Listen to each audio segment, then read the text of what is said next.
Kwa nini hamfanikiwi? Kanisa lisilotoa malimbuko haliwezi kufanikiwa. Nataka mwaka huu maisha yako yabadilike kwa kutoa nini? Limbuko. Jifunzeni kutoa. Jifunzeni kutoa. Kuna kafara nyingine ni kubwa.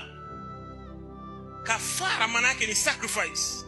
Sacrifice ni sadaka unayoitoa ambayo roho haitaki ila unalazimisha. Mwezi wa kwanza kuna sadaka inaitwa sadaka nini? Ya limbuko, ambayo watu wengi hawatoi.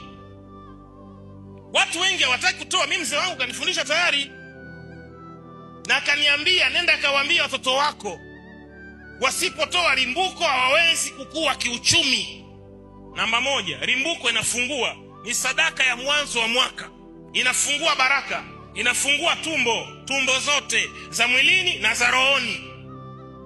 Inafungua baraka, inafungua uzao, yani sadaka ya limbuko ya mwezi wa kwanza inafungua, ndo sadaka yenye kufungua mwaka. Lakini wengi hawatoi.